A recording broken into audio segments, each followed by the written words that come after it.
दोस्तों, आपने इंटरनेट पर इजराइल के यहूदियों का भगवान श्री कृष्ण के यदुवंशियों से संबंध को लेकर जरूर सुना है। लेकिन क्या सचमुच यहूदी यदुवंशी हैं? यह सवाल न केवल इतिहासकारों और शोधकर्ताओं के लिए है, बल्कि आम लोगों के लिए भी क्यूरियोसिटी का विषय है। महाभारत के युद्ध और श्री कृष्ण की मृत्यु के बाद यदुवंश का क्या हुआ? क्या वो सचमुच समुद्र पार कर पश्चिमी देशों में जा बसे और वहां एक नए धर्म की नींव रखी? आइए इस रहस्य की परतें खोलते हैं, महाभारत के पन्नों से लेकर इजराइल की गलियों तक का सफर करते हैं और देखते हैं कि क्या सनातन धर्म और यहूदी धर्म के बीच कोई गहरा कनेक्शन है भी, या ये सब महज बातें हैं। इसके लिए हमें महाभारत के दौर को समझना होगा। दोस्तों, महाभारत का युद्ध, जो अधर्म पर धर्म की विजय का प्रतीक माना जाता है, भारतीय इतिहास और संस्कृति का एक महत्वपूर्ण हिस्सा रहा है। प्राचीन एस्ट्रोनॉमर आर्यभट्ट के अनुसार ये युद्ध लगभग 3137 ईसा पूर्व में लड़ा गया था। इस युद्ध में पांडवों ने कौरवों पर जीत हासिल की, लेकिन ये जीत भारी कीमत पर मिली। लाखों योद्धा मारे गए और समाज का ताना बाना भी हिल गया। इस युद्ध के 35 साल बाद भगवान श्री कृष्ण ने देह त्याग दिया और उसी समय से कलयुग की शुरुआत मानी जाती है। श्री कृष्ण, जो यदुवंश के प्रमुख थे, उन्होंने मथुरा से द्वारका जाकर एक नए युग की शुरुआत की। द्वारका, जिसे उन्होंने फिर से बसाया, वो एक समृद्ध और शक्तिशाली नगर बन गया।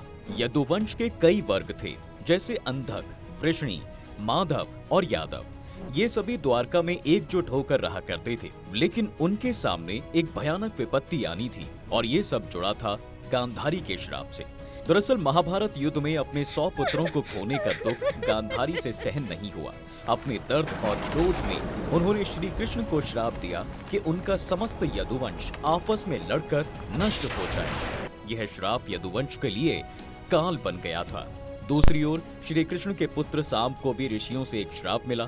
सांब ने ऋषियों के साथ मजाक करने की गलती की थी, जिसके परिणाम स्वरूप ऋषियों ने कहा कि सांब के गर्भ से एक मूसल यानी लोहे का गदा उत्पन्न होगा, जो यदुवंश का विनाश करेगा। ऋषियों का यह श्राप सच साबित हुआ। सांब के गर्भ से एक मूसल पैदा हुआ। श्री कृष्ण और उनके बड़े भाई बलराम को इसकी जानकारी थी। उन्होंने अपने सेनापति को आदेश दिया कि इस मूसल को नदी में फेंक दिया जाए, लेकिन नियति को कुछ और ही मंजूर था। एक मछली ने उस मूसल को निगल लिया और बाद में एक मछुआरे ने उस मछली को पकड़कर फिर मछली के पेट से निकले मूसल को मछुआरे ने जमीन पर फेंक दिया, जहां उस जगह पर अनगिनत सरकंडे उगाए।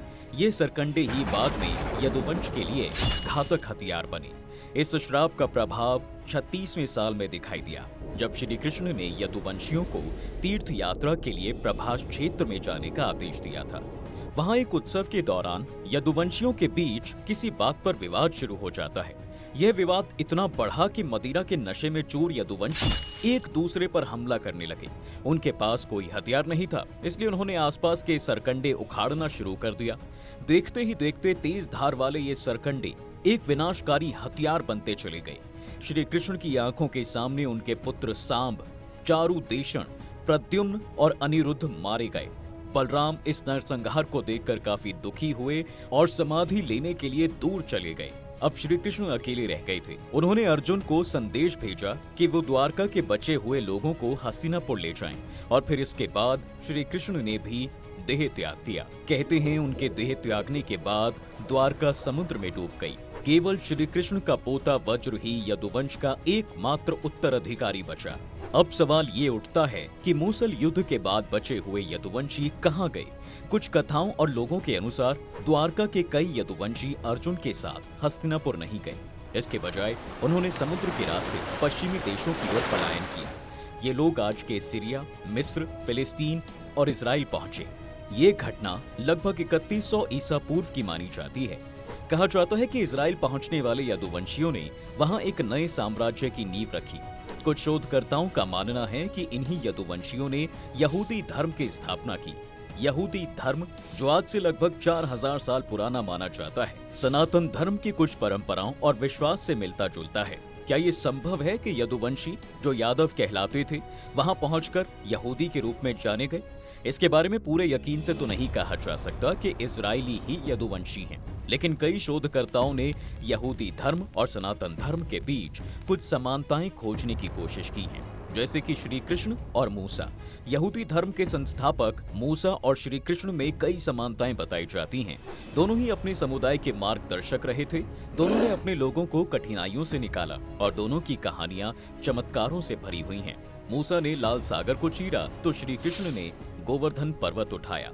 बलराम और हारून, मूसा का एक भाई हारून और श्री कृष्ण के भाई बलराम में भी समानताएं हैं।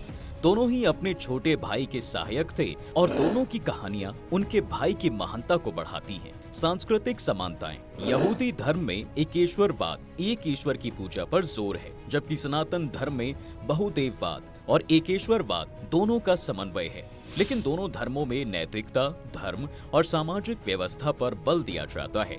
दोस्तों, हजारों वर्ष पहले के इस इतिहास को प्रमाणित तो नहीं किया जा सकता, जिसके बारे में कोई ठोस सबूत ना मौजूद हो। लेकिन आज के दौर में भारत का इजराइल के साथ गहरे डिप्लोमेटिक और कल्चर रिलेशन हैं। दोनों देशों के बीच डिफेंस, टेक्निक और बिजनेस को लेकर काफी सहयोग बढ़ रहा है। इजराइल में कई लोग हिंदू धर्म और भारतीय संस्कृति के प्रति आकर्षित भी हैं। वहाँ योग, आयुर्वेद और भारतीय दर्शन की लोकप्रियता बढ़ रही है। कई यहूदी मानते हैं कि उनकी जड़ें कहीं न कहीं भारतीय संस्कृति से जुड़ी हुई हैं। इजराइल के अलावा मिस्र, सीरिया और फिलिस्तीन में भी कुछ समुदायों के बारे में कहा जाता है कि वो यदुवंशियों के वंशज हो सकते हैं, जैसे कि इराक, सीरिया और तुर्की में रहने वाले यजीदी, जिनकी कई परंपराएं सनातन परंपराओं से मेल खाती हैं। ये कहानियां सनातन धर्म की वैश्विक पहुंच और प्रभाव को दर्शाती हैं। दोस्तों, यदुवंशियों और यहूदियों के बीच संबंध की कहानी एक रोमांचक और रहस्यमय कथा है। हालांकि इसके पीछे की सच्चाई को साबित करने के लिए अभी और शोध करने की बहुत जरूरत है। आर्कियोलॉजिकल प्रूफ, डीएनए एनालिसिस और ऐतिहासिक दस्तावेज इस रहस्य को सुलझाने में मदद कर सकते हैं। लेकिन एक बात तो साफ है, सनातन धर्म की जड़ें इतनी गहरी और मैसिव हैं कि उसका प्रभाव विश्व के कोने कोने में देखा जा सकता है। तो दोस्तों, ये थी आज की वीडियो। अगर आपको ये कहानी पसंद आई हो तो इसे अपने दोस्तों के साथ शेयर जरूर करें। और हाँ, क्या आप मानते हैं कि यदुवंशी और यहूदी सचमुच एक ही वंश के हैं? अपनी राय हमें जरूर बताएं।